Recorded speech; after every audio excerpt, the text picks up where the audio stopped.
ખેલૈયાઓ માટે માઠા સમાચાર પ્રાપ્ત થઈ રહ્યા છે। નવરાત્રી બની જશે મેઘરાત્રી। નવરાત્રીમાં વરસાદ પડી શકે છે। નવરાત્રીથી દશેરા સુધી વરસાદ પડવાની સંભાવના।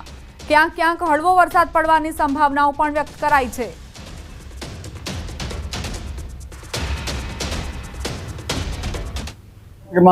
ગરમી વચ્ચે કોઈ ભાગમાં વરસાદ પડવાની શક્યતા રહેશે। નવરાત્રીની શરૂઆતમાં વાદળવાયુ આવવાની શક્યતા રહેશે। તારીખ 6, 7, 8, 9 અને દશેરા સુધીમાં ક્યાંક હળવો વરસાદ થવાની શક્યતા રહેશે। દિવાળીમાં પણ વરસાદ પીછો નહીં છોડે। 18 નવેમ્બરથી ડિસેમ્બરની શરૂઆતમાં ભારે ચક્રવાત થવાની શક્યતા રહેશે। ગુજરાતમાં માવઠું થવાની શક્યતાઓ રહેશે।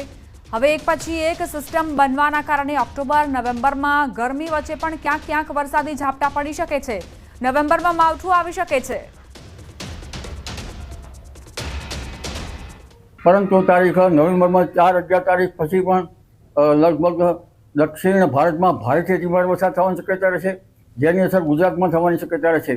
18 નવેમ્બરથી લગભગ ડિસેમ્બરની શરૂઆત સુધીમાં ભારે ચક્રવાત બંગાળ ઉપસાગરમાં થવાની શક્યતા રહેશે, જેના લીધે ગુજરાતમાં માવઠું થવાની શક્યતા રહેશે।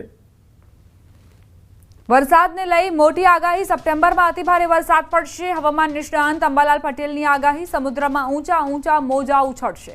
4 સપ્ટેમ્બરથી 9 સપ્ટેમ્બર સુધી ગુજરાતમાં ભીષણ વરસાદની શક્યતા રહેશે। 5 સપ્ટેમ્બરની આસપાસ દક્ષિણ ગુજરાતમાં ભારેથી અતિભારે વરસાદ વરસવાની શક્યતાઓ।